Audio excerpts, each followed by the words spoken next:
오늘 새벽에 눈을 떠서 기도하면서 하나님, 오늘 하루 하나님의 음성을 주십시오. 그때 하나님이 저에게 주신 생각이 있습니다. 한번 따라하면 좋겠습니다. 피할 수 없는 것은 환영하고 변할 수 없는 것은 용납합시다. 오늘 새벽에 일어나서 기도하시는데 하나님이 이 생각을 주셨어요. 대림절 첫 번째 주일입니다. 우리가 촛불을 켰지만 기다림과 소망의 촛불입니다. 우리가 기다릴 수만 있다면 피할 수 없는 것 환영할 수 있습니다. 그리고 변할 수 없는 것들은 용납할 수 있습니다.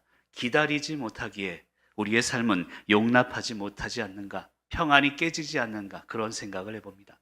그래서 주님께서 부활하신 후에 처음으로 하신 말씀은 평강이 있을지어다 라는 말씀입니다. 요한복음 20장 19절에 보면 너희에게 평강이 있을지어다. 그럼 죽음을 이기시고 부활하신 주님, 저는 주님과 같은 사람이 아닙니다만 제가 만일 주님이라면 가장 하고 싶은 말을 했을 것 같아요. 죽음을 이기고 그 보고 싶었던 제자들 앞에서 아마도 가장 하시고 싶은 말씀을 하지 않았을까요? 그 말씀이 너희에게 평강이 있을지어다. 이런 평안이란요, 한마디로 관계의 회복을 의미합니다. 돈이 많아도 돈 때문에 걱정, 근심, 건강해도 이 건강을 잃어버릴까 걱정, 근심할 때가 많습니다. 하지만 관계가 회복될 때 진정한 평안이 있다는 것입니다. 그런데 인간의 유한성이란 무엇이냐면 상대방의 평안함에 편안하지 않는 존재, 그게 우리 인간입니다. 저만 그런 것 같은데 상대방이 평안하면요, 괜히 나는 편안하지가 않습니다. 그게 우리 인간의 마음이죠. 그래서 우리는 기다려야 하고 소망을 가져야 합니다. 여러분, 인간은 확실할 때 기도하지 않습니다. 너무 행복할 때 하나님의 필요성을 느끼지 못하는 존재임을 깨달아야 합니다. 우리 화면을 보면서 한번 읽어볼까요? 인간은 확실할 때 같이 읽어봅니다. 시작.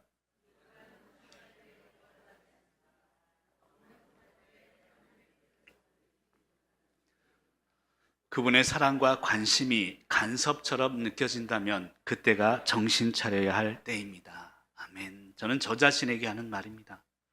여러분, 하나님의 사랑과 관심이 간섭처럼 느껴질 때가 있다면 기도해야 합니다. 우리가 하나님 앞에 무릎 꿇어야 합니다. 기다릴 수 있어야 합니다. 대림절 첫 번째 주일, 기다림과 소망의 촛불을 우리가 켰습니다. 예수 그리스도, 아기 예수의 기다림, 그리고 그분의 인류를 향한 소망을 가지고 사시기를 간절히 축원합니다.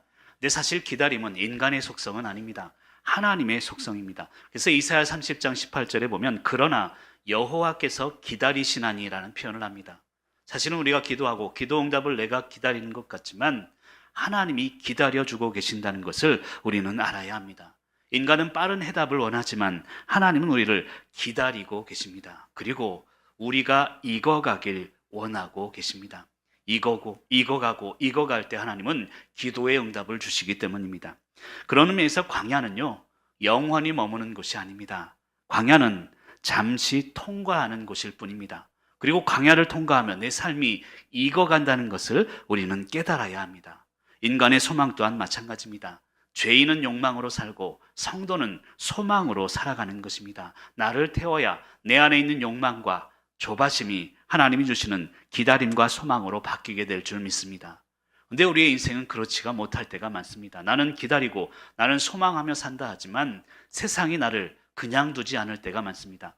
고린도후서 4장 8절에 보면 이런 말씀이 있습니다. 우리가 사방으로 우겨쌈을 당하여, 여러분, 우리가 그럴 때가 얼마나 많습니까? 힘들고 어려운 삶 속에 그래도 주님의 말씀을 붙잡고 올바른 길을 걸어가려고 하는데 사방이 나를 그냥 두지 않습니다. 우겨쌈을 당합니다. 쌓입니다. 답답한 일을 당해도 결론은 낙심하지 말라라고 이야기하고 있습니다.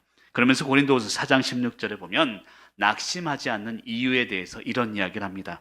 우리의 겉사람은 낡아지지만 우리의 속사람은 날로 새로워지기 때문에 낙심하지 않는다는 것입니다. 사랑하는 성도 여러분, 우리의 육체는 날마다 힘이 없어집니다.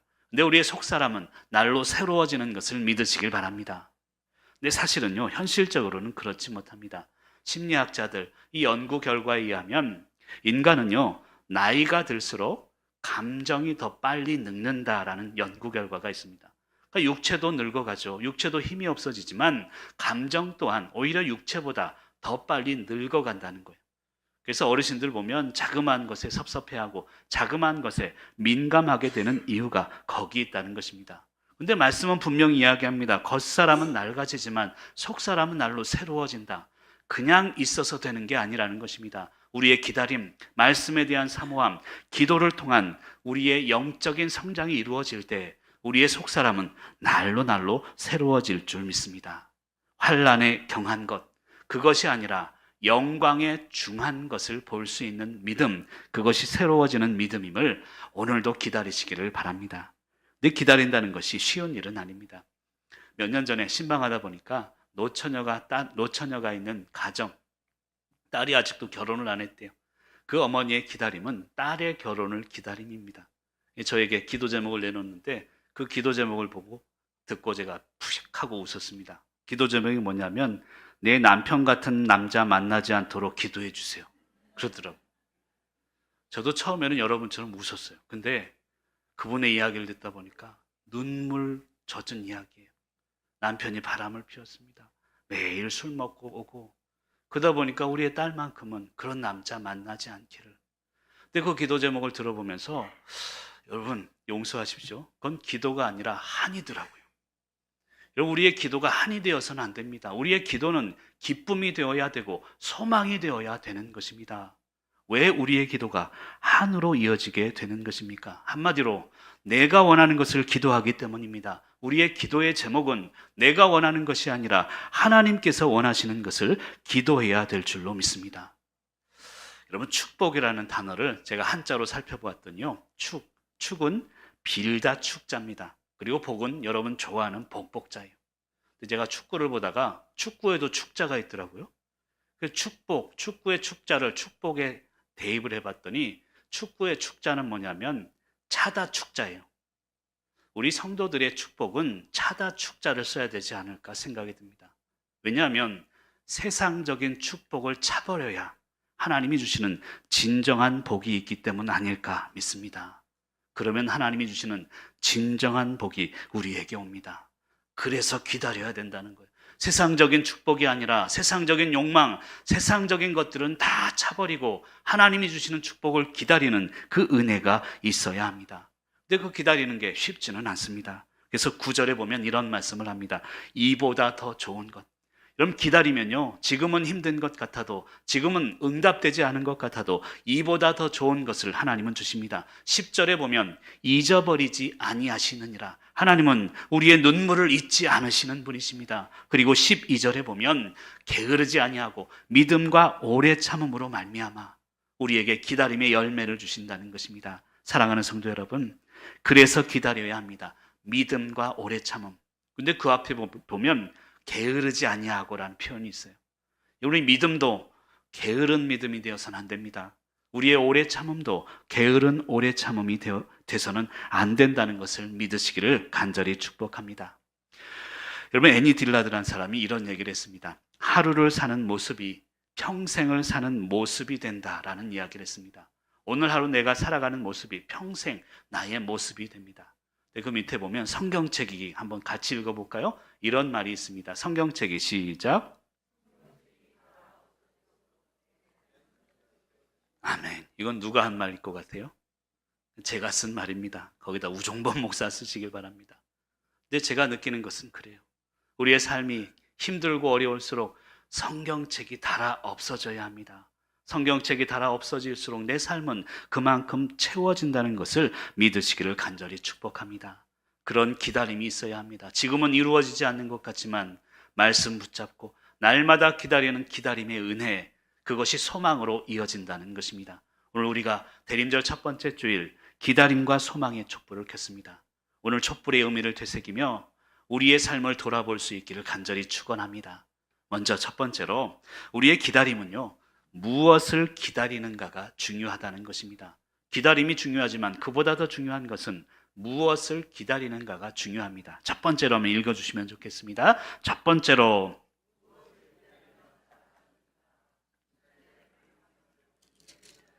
우리 13절 말씀 읽습니다. 하나님이 아브라함에게 약속하실 때에 가리켜 맹세할 자가 자기보다 더 큰 이가 없으므로 자기를 가리켜 맹세하여. 아멘. 무엇을 기다리고 있습니까? 이것은 기다림의 방향성을 의미합니다. 근데 13절에 보면 하나님이 아브라함에게라는 말씀이 있습니다. 우리 믿음의 방향성은요, 하나님이 나를 아브라함을 찾아오심에 있다는 것을 오늘 말씀은 분명히 이야기하고 있습니다. 예전에 심리학 강연을 이때 보다 보니까 강사분이 그런 얘기를 하더라고요. 착한 며느리가 우울증에 걸린다, 그런 얘기를 하더라고요. 명절 이후에 두 가지, 증가하는 게 몇 가지가 있습니다만 그 중에 두 가지를 꼽으면 첫 번째는 쇼핑률이 증가한다고 해요. 그러니까 며느리들이 스트레스를 받다 보니까 쇼핑으로 이 스트레스를 푼다는 거예요. 그래서 홈쇼핑을 자세히 보면 명절 이후에는 주부들을 향한 제품들이 급증한다고 합니다. 그래서 주부들이 그걸 보면서 스트레스를 푼다는 거예요. 그리고 두 번째는 이혼율이 증가한다고 합니다. 명절 이후에 급증하는 이혼율을 발견하게 됩니다. 이런 못된 며느리가 있는 곳에는 우울증이 없지만 시어머니가 우울증을 앓는데요. 그분이 그런 강연을 하더라고요. 왜 그럴까요? 근데 목사로서 이런 상황을 해석하다 보면 방향이 올바르지 않기 때문이 아닐까 생각이 듭니다. 아니, 착한 며느리가 왜 우울증을 앓아야 합니까? 근데 방향이 잘못되면 그럴 수 있다는 것입니다. 그래서 제가 강조하는 것 중에 하나는 선한 것보다 선을 지키는 것이 더 중요하다는 것입니다. 며느리는 며느리의 선을 지키고 시어머니는 시어머니의 선을 지키며 하나 되는 이 신앙의 방향성이 중요하다는 것입니다. 그래서 오늘 말씀은 하나님이 아브라함에게 이것이 삶의 방향성이고 우리가 기다리는 그 목적이 되어야 함을 이야기하고 있다는 것입니다. 사실 우리가 신앙생활을 하는 이유 중에 하나는요, 하나님을 알아가기 위함입니다. 신학을 한 목적도 그것입니다. 그런데 우리 인간은요, 절대 하나님을 알 수 있는 존재가 아닙니다. 제가 신학을 연구했다고 해서 박사학위를 받았다고 지금도 매일매일 성경을 연구한다고 해서 하나님을 알 수 있을까요? 아니, 인간이 수천 년 동안 신학의 신학을 이어오고 있지만 그것으로 하나님을 안다고 할 수 있겠습니까? 하나님을 우리는 절대 모릅니다. 그래서 하나님이 우리를 찾아오시고 그게 신학적으로는 계시라는 개념입니다. 하나님이 아브라함에게 찾아와야 하나님이 우리를 보여주셔야, 우리에게 보여주셔야 하나님을 우리는 알아갈 수 있습니다. 여러분, 일주일 동안 저는 생활하면서 신방하고 또 전화통화하고 또 외부에 또 설교 가기도 하고 사람들을 만나면서 수많은 하나님을 보여주셨어요. 그게 너무너무 감사하는 것입니다. 근데 문제는 하나님이 나를 찾아오셔야 우리 인생이 해결된다는 것입니다. 그러다 보니 내 생각대로 되지 않는 게 너무 많습니다. 그런데 그게 은혜예요. 여러분, 은혜란 것은 무엇인가 하면 내 생각대로 되지 않는 게 은혜입니다. 왜냐하면 하나님께서는 내 생각보다 늘 좋은 길로 우리를 인도하시기 때문입니다. 그러면 화면을 보면 읽어볼까요? 시작.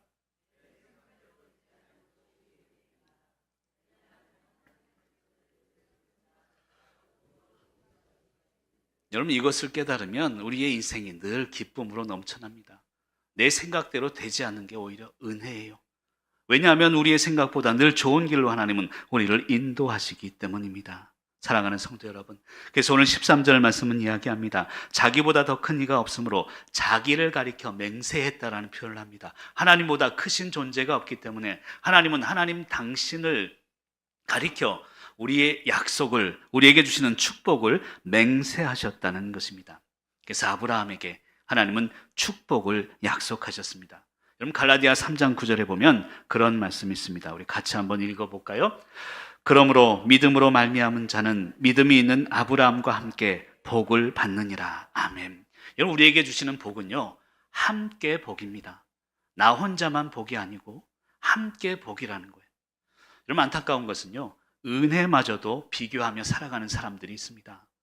은혜마저도, 받은 축복마저도, 한 교회를 섬기면서도 비교하며 살 때가 있다는 것입니다. 그래서 오늘 말씀은 이야기합니다. 그거 복 아니라는 거예요. 진짜 복은 함께 복입니다. 당신의 복이 나의 복이요, 나의 복이 당신의 복임을 믿는 것입니다. 그런데 우리의 믿음은 같다 하지만 믿음의 모습들은 다 다릅니다. 왜냐하면 삶의 상황들이 다 다르기 때문입니다. 여러분, 교인이 100명이면 교회가 100개래요. 그 정도로 우리의 삶의 상황은, 그리고 우리가 보는 관점은 다 다릅니다. 하지만 각자의 삶의 모습은 달라도요, 삶의 방향은 같아야 합니다. 신앙은 각자의 다른 삶이 같은 방향성을 가지게 되는 것을 의미하기 때문입니다. 다 다르죠.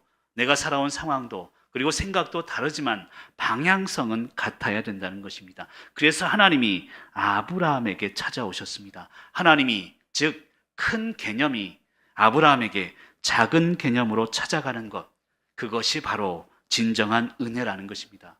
이런 부모가 자식을 품지 결코 자식이 부모를 품을 수가 없는 것입니다. 오늘 말씀을 준비하면서 그런 생각을 해봤습니다. 우리 젊은 세대들이요, 왜 어른들 말을 듣기 싫어할까? 제가 내린 결론은 그래요. 어른들은 늘 정답을 얘기하기 때문입니다. 공부해라, 정답이죠. 그래야 착한 사람, 위대한 사람, 돈 잘 번다, 이게 정답입니다. 그런데 젊은이들이 원하는 것은 그건 모르지 않습니다. 다 알아요. 젊은이들이 어른들에게 원하는 것은 정답이 아니라 공감을 원하는 것입니다. 이런 반대로 어르신들은 왜 젊은 세대들이 나를 무시한다고 생각할까?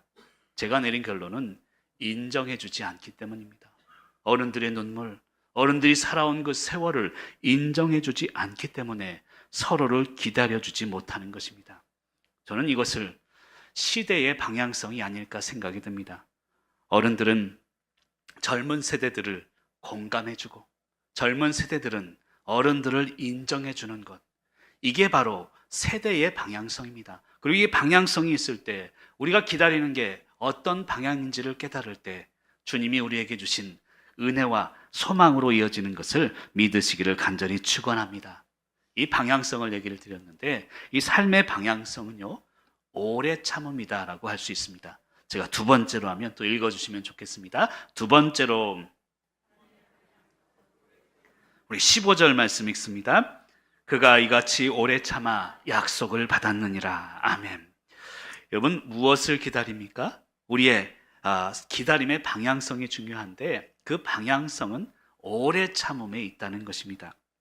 여러분, 현대인들의 특징 중에 하나는 기다리지 못하는 데 있습니다. 우리 자판기 앞에서 여러분들 밀크 커피 한 잔 어떻게 뽑으세요?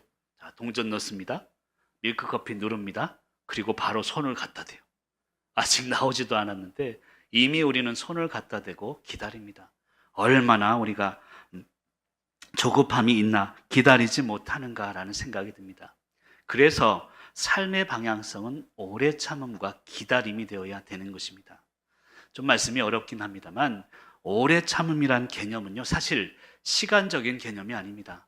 이것은 배려에 관련된 단어임을 알아야 합니다. 오래 참으니까 오늘도 참고 내일도 참고 모레 참다가 한 달 참다가 나중에 폭발해요. 이건 오래 참음이 아닙니다. 배려에 관련된 말씀임을 알아야 합니다. 여러분, 원칙은 중요합니다. 그런데 배려가 없는 원칙은 영향력을 지닐 수가 없습니다. 저도 목사로서 원칙을 지키려고 노력합니다만 그 이전에 필요한 것은 배려입니다. 배려하고 나서 원칙을 이야기해야 원칙은 영향력을 발휘할 수 있기 때문입니다. 여러분, 히브리서의 말씀을 보고 있는데 히브리서의 관점은요, 철저하게 목회적 관점이라고 할 수 있습니다. 목회적 관점이란 옳고 그름의 관점이 아닙니다. 기다려주는 관점이고 오래 참음의 관점이 되어야 합니다. 여러분, 인간은 그런 존재 아니겠습니까? 옳고 그름 따지다가 스스로 망하는 존재 아닐까?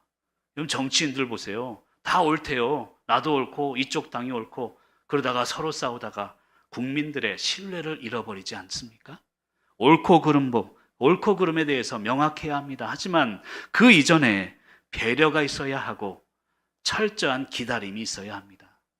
제가 그런 농담을 일부에 했더니 아무도 안 웃으시더라고요. 여러분들은 사랑이 넘치는 분인지 한번 체크해 볼까 합니다.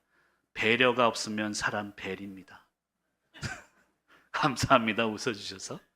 이런 배려가 없으면요, 원칙도 없는 거예요. 원칙을 이야기하려면 먼저 배려해야 되고 기다릴 수 있어야 된다는 것입니다. 그래서 이사야 30장 18절에 보면 이런 말씀이 있습니다. 같이 한번 읽어볼까요? 시작.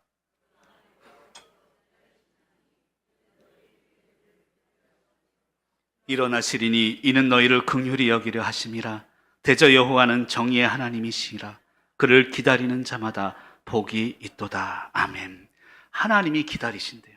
우리에게 은혜를 베풀기 위해서 기다리신대요. 우리가 익어가기를 기다리시고 우리가 은혜를 받을 만한 자격이 있을 때까지 하나님은 기다려 주신다는 것을 믿으시기를 간절히 축복합니다.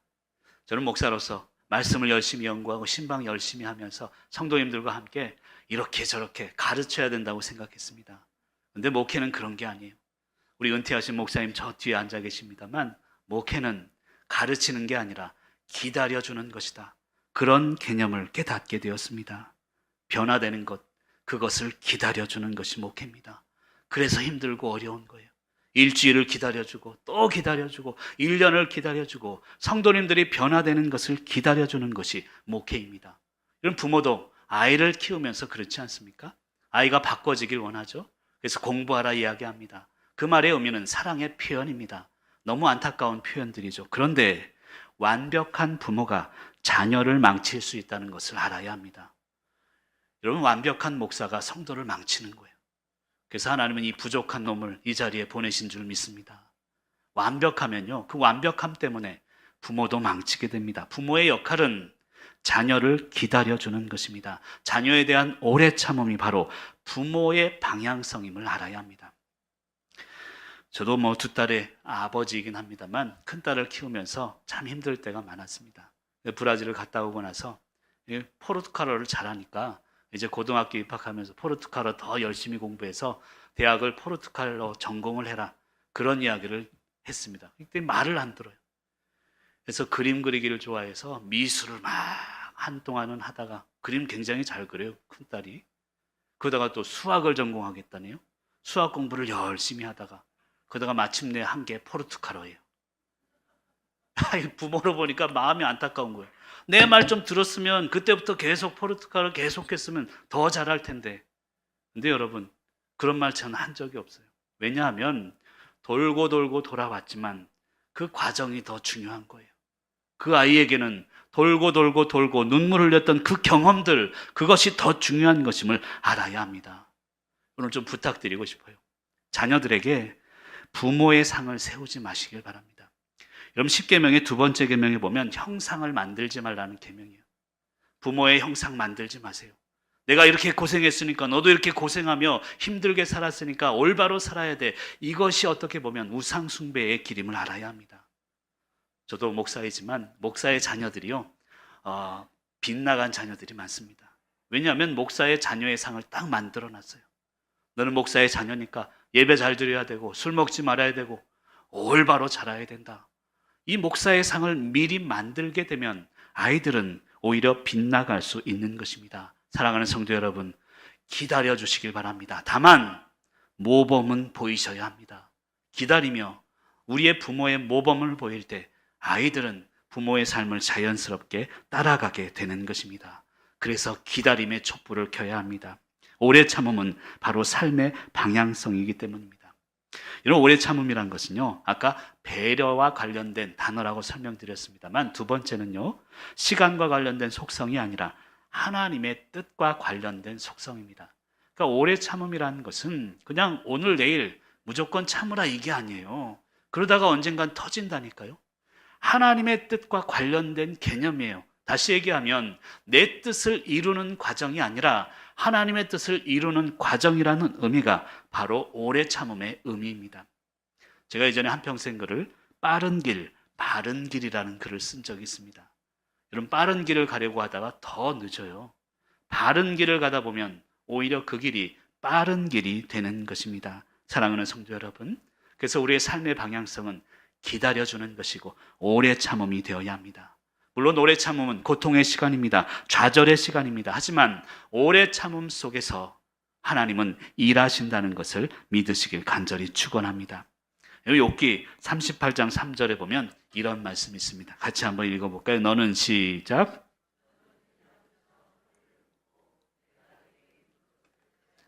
아멘. 여러분, 기다리며 허리를 묶으라는 거예요. 흔들리지 말라는 것입니다. 내가 내게 묻는 것, 내 뜻이 아니라 하나님의 뜻을 우리는 믿고 허리를 묶고 허리를 동여매고 살아가시는 오래 참는 삶을 사시기를 간절히 축원합니다. 그리고 세 번째는요, 소망에 대한 이야기입니다. 오늘 소망의 촛불을 우리가 켰습니다만, 소망은 무엇이냐 하면 영혼의 닫힘을 알아야 합니다. 우리 우리 세 번째로 하면 읽어주시면 좋겠습니다. 세 번째로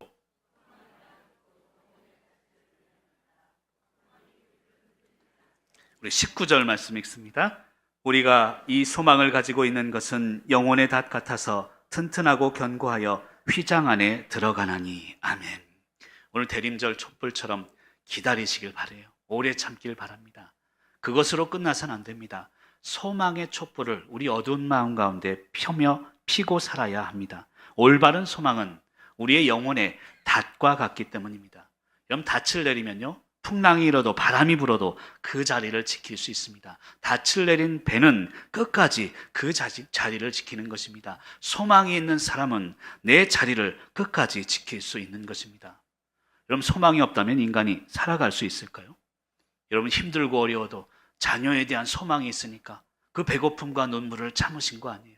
손자 손녀들을 낳고 보니 또 다른 소망이 생깁니다. 그 소망이 우리를 살게 하는 것입니다. 평생 고통과 고난 속에서 우리가 살아올 수 있는 이유는 하나님이 주신 그 소망, 아기 예수에 대한 소망이 있기 때문입니다. 근데 문제는 세상에 길들여지는 순간부터 소망이 사라집니다. 감사가 사라집니다. 그런 의미에서 소망이란 길들여지지 않음을 의미합니다. 날마다 새로워지는 것을 의미합니다. 한번 읽어볼까요? 화면을 보면 읽습니다. 시작.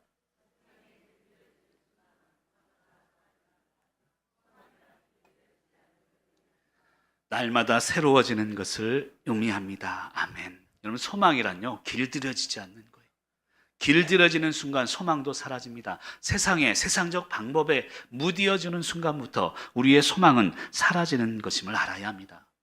여러분, 젊은이들이 직장을 옮기고 마음이 싶어할 때는 마음이 안 들 때가 아니겠습니까? 지금 다니는 직장에 새로운 것이 없음을 느낄 때입니다. 길들여지기 때문에 직장을 옮기고 싶어 합니다. 근데 그렇게 옮겨봐야 또 똑같은 일이 반복되는 것입니다. 우리의 인생, 옮겨서 되는 게 아니라 나를 바꿔야 되는 것이기 때문입니다. 서울에서 목회할 때 인쇄소 크게 하시는 분이 있었습니다. 그 당시만 해도 술, 담배 하면서 교회 다 나오지 않는 분인데, 감사하게도 교회 나오면서 신앙이 지금은 굉장히 크셔서 청년부 부장님도 하시고 너무 감사한 분입니다. 그분 그 인쇄소 사업장에 신방을 갔더니 그런 얘기를 하시더라고요. 목사님, 새로운 직원을 위해 기도해 달래요. 처음에 올 때는 너무 마음에 들었대요. 얼굴도 잘생기고 일도 잘하고 인상도 좋고. 근데 시간이 지날수록 내가 뽑은 직원인데 내가 마음에 안 듭니다, 그러더라고요. 제가 뭐라고 대답했냐면, 뽑은 사람도 마음에 안 드는데 뽑힌 직원은 얼마나 마음에 안 들까 그랬어요. 근데 그 말이 아직까지 막 기억이 남는데요. 여러분, 중요한 것은요, 상황에 길들여지지 않고 늘 새롭게 살아가는 거예요.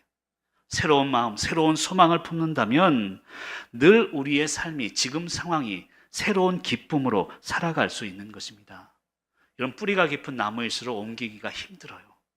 뿌리가 깊기 때문에 그렇죠. 예전에 농학 박사님께 제가 물어본 적이 있습니다. 아니, 똑같은 땅인데도 이 식물을 이쪽으로 옮겨서 심으면요, 금방 시들시들해지더라고요. 그렇잖아요. 똑같은 땅인데 왜 그럽니까? 그랬더니 그분이 하는 말씀이 그래요. 땅을 옮기면 식물은 4배의 영양분과 4배의 물이 필요하대요. 그것을 잊어서는 안 된다는 거예요. 그래서 같은 땅을 옮겨도 영양분을 4배로 줘야 되고 물도 4배로 줘야 이것이 잘 자리 잡을 수 있다는 거예요. 여러분, 오늘 말씀을 통해서 소망, 4배의 소망을 품으시길 바라요. 아니, 내 삶이 왜 이렇게 똑같지? 작년이나 올해나, 그 내년에도 똑같겠지? 절대 그렇지 않습니다. 4배의 소망과 4배의 간절함을 품는다면 하나님은 새로운 땅으로 우리를 옮기실 것입니다.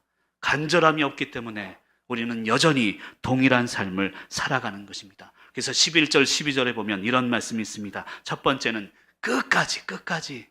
두 번째는 소망을 품으라는 거예요. 세 번째는 믿음, 오래 참음. 네 번째, 그러면 다섯 번째로 약속을 받게 된다는 것입니다.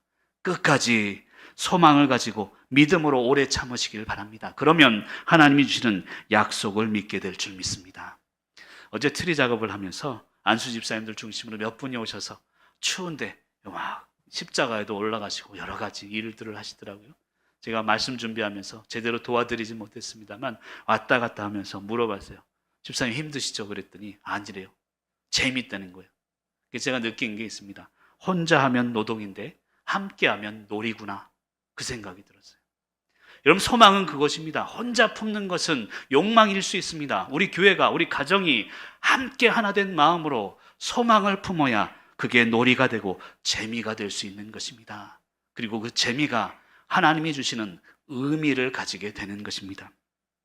금요일이었는데요. 카톡으로 어느 분이 저에게 카톡이 왔습니다.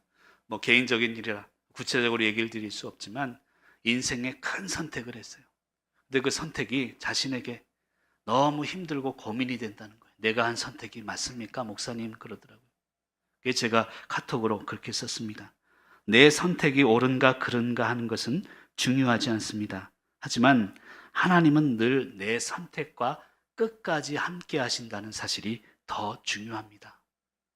여러분, 선택 잘못할 수 있어요. 저도 목회하면서 선택 잘못할 때 너무 많았습니다. 그래서 여기까지 힘들게 오게 됐어요. 그런데 내 잘못된 선택에도 하나님은 끝까지 함께 하세요. 그것을 믿는다면 우리의 고민은 사라지게 될 줄 믿습니다. 광야는 영원히 머문 곳이 아니라니까요. 잠시 통과하는 것일 뿐임을 알아야 합니다. 마지막으로 19절에 보면 그런 말씀이 있습니다. 휘장 안에 들어가나니. 여러분, 주님은 십자가에 달려 돌아가시면서 휘장 안에 들어가셨다. 이 말은 휘장을 찢으셨다는 말입니다. 여러분, 오늘 대림절 첫 번째 주일을 맞이해서 내가 찢어야 할 것이 무엇입니까? 그것을 깨달아야 될 줄로 믿습니다. 마가복음 11장 23절에 보니까 이런 말씀이 있습니다. 우리 한번 읽어볼까요? 마가복음 11장 23절 마지막으로 읽습니다. 시작.